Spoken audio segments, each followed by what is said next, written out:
أعوذ بالله من الشيطان الرجيم. بسم الله الرحمن الرحيم. الحمد لله الذي أنزل على عبده الكتاب ولم يجعل له عوجا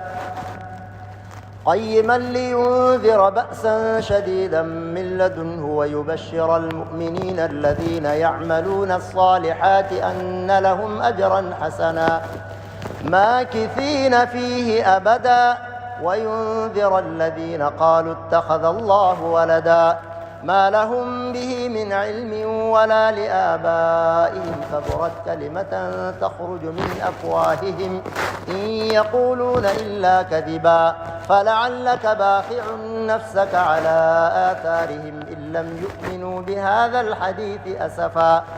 إنا جعلنا ما على الأرض زينة لها لنبلوهم أيهم أحسن عملا وإنا لجاعلون ما عليها صعيدا جرزا أم حسبت أن أصحاب الكهف والرقيم كانوا من آياتنا عجبا إذ أوى الفتية إلى الكهف فقالوا ربنا آتنا من لدنك رحمة وهيئ لنا من أمرنا رشدا وضربنا على آذانهم في الكهف سنين عددا ثم بعثناهم لنعلم أي الحزبين أحصى لما لبثوا أمدا نحن نقص عليك نبأهم بالحق إنهم فتية آمنوا بربهم وزدناهم هدى وربطنا على قلوبهم إذ قاموا فقالوا ربنا رب السماوات والأرض لن ندعو من دونه إلها لقد قلنا إذا شططا هؤلاء قومنا اتخذوا من دونه آلهة لولا يأتون عليهم بسلطان بين فمن أظلم ممن افترى على الله كذبا وإذ اعتزلتموهم وما يعبدون إلا الله فأووا إلى الكهف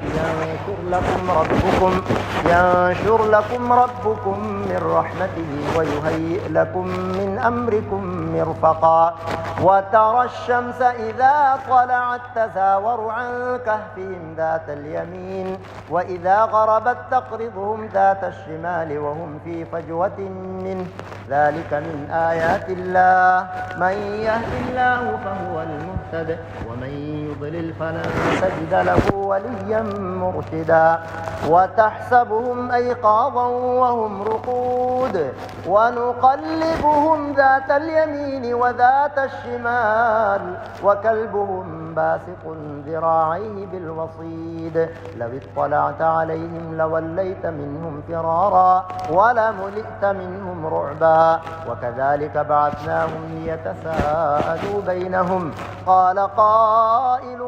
منهم كم لبثتم قالوا لبثنا يوما أو بعض يوم قالوا ربكم أعلم بما لبثتم فابعثوا أحدكم بورقكم هذه إلى المدينة فلينظر أيها أزكى طعاما فليأتكم برزق منه وليتلطف ولا يشعرن بكم أحدا إنهم إن يظهروا عليكم يرجموكم أو يعيدوكم في ملتهم ولن تفلحوا إذا أبدا وكذلك أعثرنا عليهم ليعلموا أن وعد الله حق وأن الساعة لا ريب فيها إذ يتنازعون بينهم أمرهم فقالوا ابنوا عليهم بنيانا ربهم أعلم بهم قال الذين غلبوا على أمرهم لنتخذن عليهم مسجدا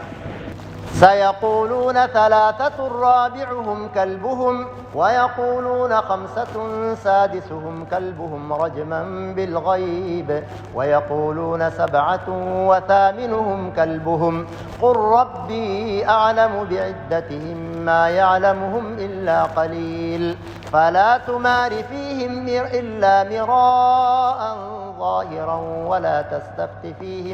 ولا تستفت فيهم منهم أحدا ولا تقولن لشيء إني فاعل ذلك غدا إلا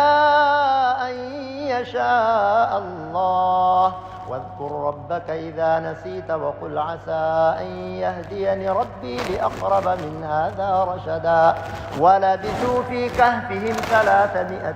سنين وازدادوا 9 قل الله أعلم بما لبثوا له غيب السماوات والأرض أبصر به وأسمع ما لهم من دونه من ولي ولا يشرك في حكمه أحدا واتل ما أوحي إليك من كتاب ربك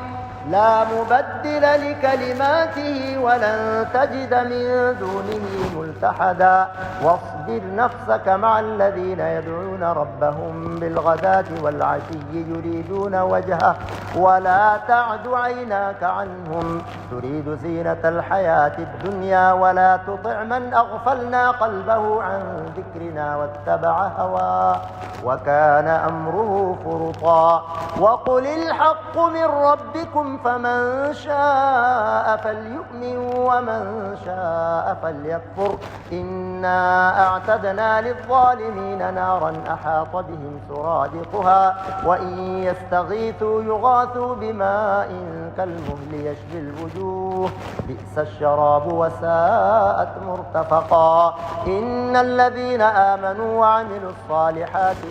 إنا لا نضيع أجر من أحسن عملا أولئك لهم جنات عدن تجري من تحتهم الأنهار يحلون فيها من أساور من ذهب ويلبسون ثيابا خضرا من سندس واستبرق متكئين فيها على الأرائك نعم الثواب وحسنت مرتفقا واضرب لهم مثل الرجلين جعلنا لأحدهما جنتين من أعناب وحففناهما بنخل وجعلنا بينهما زرعا كلتا الجنتين آتت أكلها ولم تظلم منه شيئا وفجرنا خلالهما نهرا وكان له ثمر فقال لصاحبه وهو يحاوره أنا أكثر منك مالا وأعز نفرا ودخل جنته وهو ظالم لنفسه قال ما أظن أن تبيد هذه أبدا وما أظن الساعة قائمة ولئن رددت إلى ربي لأجدن خيرا منها منقلبا قال له صاحبه وهو يحاوره أكفرت بالذي خلقك من تراب ثم من نطفة ثم سواك رجلا لكن هو الله ربي ولا أشرك بربي أحدا ولولا إذ دخلت جنتك قلت ما شاء الله لا قوة إلا بالله إن ترني أنا أقل منك مالا وولدا فعسى ربي أن يؤتيني خيرا من جنتك ويرسل عليها حسبانا من السماء فتصبح صعيدا زلقا أو يصبح ماؤها غورا فلن تستطيع له طلبا وأحيط بثمره فأصبح يقلب كفيه على ما أنفق فيها وهي خاوية على عروشها ويقول يا ليتني لم أشرك بربي أحدا ولم تكن له فئة ينصرونه من دون الله وما كان منتصرا هنالك الولاية لله الحق هو خير ثوابا وخير عقبا واضرب لهم مثل الحياة الدنيا كماء إن أنزلناه من السماء فاختلط به نبات الأرض فأصبح هشيما تذروه الرياح وكان الله على كل شيء مقتدرا المال والبنون زينة الحياة الدنيا والباقيات الصالحات خير عند ربك ثوابا وخير أملا ويوم نسير الجبال وترى الأرض بارزة وحشرناهم فلم نغادر منهم أحدا وعرضوا على ربك صفا لقد جئتمونا كما خلقناكم أول مرة بل زعمتم أن لن نجعل لكم موعدا ووضع الكتاب فترى المجرمين مشفقين مما فيه ويقولون يا ويلتنا ما لهذا الكتاب لا يغادر صغيرة ولا كبيرة إلا أحصاها ووجدوا ما عملوا حاضرا ولا يظلم ربك أحدا. وإذ قلنا للملائكة اسجدوا لآدم فسجدوا إلا إبليس كان من الجن ففسق عن أمر ربه أفتتخذونه وذريته أولياء من دوني وهم لكم عدو بئس للظالمين بدلا. ما أشهدتهم خلق السماوات والأرض ولا خلق أنفسهم وما كنت متخذ المضلين عضدا. ويوم يقول نادوا شركائي الذين زعمتم فدعوهم فلم يستجيبوا لهم وجعلنا بينهم موبقا. ورأى المجرمون النار فظنوا أنهم مواقعوها ولم يجدوا عنها مصرفا. ولقد صرفنا في هذا القرآن للناس من كل مثل وكان الإنسان أكثر شيء جدلا. وما منع الناس أن يؤمنوا إذ جاءهم الهدى ويستغفروا ربهم إلا أن تأتيهم سنة الأولين أو يأتيهم العذاب قبلا. وما نرسل المرسلين إلا مبشرين ومنذرين ويجادل الذين كفروا بالباطل ليدحضوا به الحق واتخذوا آياتي وما أنذر هزوا. ومن أظلم ممن ذكر بآيات ربه فأعرض عنها ونسي ما قدمت يداه إنا جعلنا على قلوبهم أكنة أن يفقهوه وفي آذانهم وقرا وإن تدعهم إلى الهدى فلن يهتدوا إذا أبدا. وربك الغفور ذو الرحمة لو يؤاخذهم بما كسبوا لعجل لهم العذاب بل لهم موعد لن يجدوا من دونه موئلا. وتلك القرى أهلكناهم لما ظلموا وجعلنا لمهلكهم موعدا. وإذ قال موسى لفتاه لا أبرح حتى أبلغ مجمع البحرين أو أمضي حقبا فلما بلغا مجمع بينهما نسيا حوتهما فاتخذ سبيله في البحر سربا فلما جاوزا قال لفتاه آتنا غداءنا لقد لقينا من سفرنا هذا نصبا. قال أرأيت إذ أوينا إلى الصخرة فإني نسيت الحوت وما أنسانيه إلا الشيطان أن أذكره واتخذ سبيله في البحر عجبا. قال ذلك ما كنا نبغي فارتدا على آثارهما قصصا فوجدا عبدا من عبادنا آتيناه رحمة من عندنا وعلمناه من لدنا علما. قال له موسى هل أتبعك على أن تعلمني مما علمت رشدا قال إنك لن تستطيع معي صبرا وكيف تصبر على ما لم تحط به خبرا قال ستجدني إن شاء الله صابرا ولا أعصي لك أمرا. قال فإن اتبعتني فلا تسألني عن شيء حتى أحدث لك منه ذكرا. فانطلقا حتى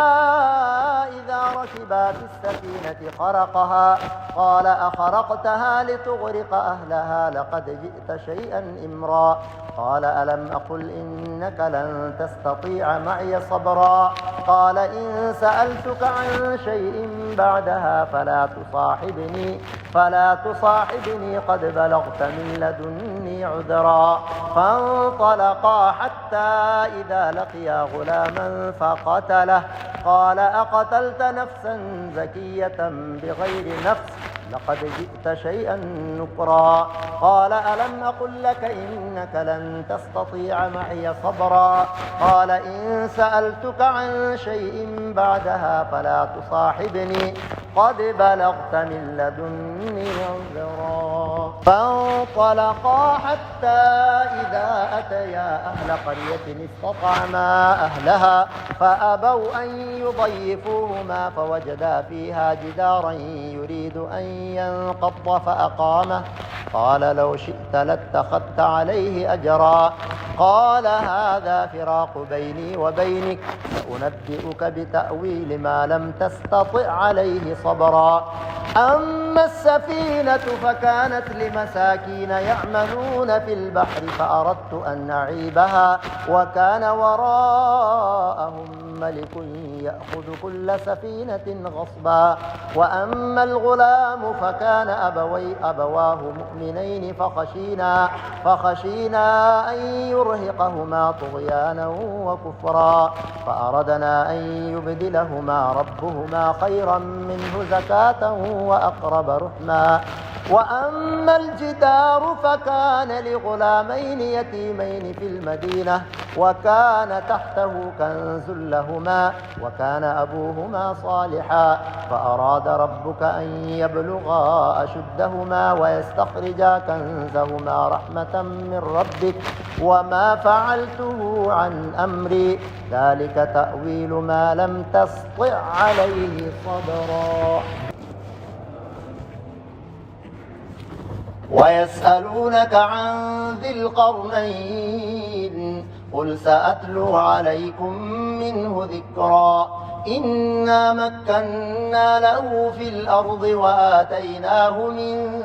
كل شيء سببا فأتبع سببا حتى إذا بلغ مغرب الشمس وجدها تغرب في عين حمئة ووجد عندها قوما. قلنا يا ذا القرنين إما أن تعذب وإما أن تتخذ فيهم حسنا. قال أما من ظلم فسوف نعذبه ثم يرد إلى ربه فيعذبه عذابا نكرا. وأما من آمن وعمل صالحا فله جزاء الحسنى وسنقول له من أمرنا يسرا. ثم أتبع سببا حتى إذا بلغ مطلع الشمس وجدها تطلع على قوم لم نجعل لهم من دونه سترا. كذلك وقد أحطنا بما لديه خبرا. ثم أتبع سببا حتى إذا بلغ بين السدين وجد من دونهما قوما لا يكادون يفقهون قولا. قالوا يا ذا القرنين إن يأجوج ومأجوج مفسدون في الأرض فهل نجعل لك خرجا على أن تجعل بيننا وبينهم سدا. قال ما مكني فيه ربي خير فأعينوني بقوة أجعل بينكم وبينهم ردما. آتوني زبر الحديد حتى إذا ساوى بين الصدفين قال انفخوا حتى إذا جعله نارا قال آتوني أفرغ عليه قطرا. فما استطاعوا أن يظهروه وما استطاعوا له نقبا. قال هذا رحمة من ربي فإذا جاء وعد ربي جعله دكا وكان وعد ربي حقا. وتركنا بعضهم يومئذ يموج في بعض ونفخ في الصور فجمعناهم جمعا. وعرضنا جهنم يومئذ للكافرين عرضا. الذين كانت أعينهم في غطاء عن ذكري وكانوا لا يستطيعون سمعا.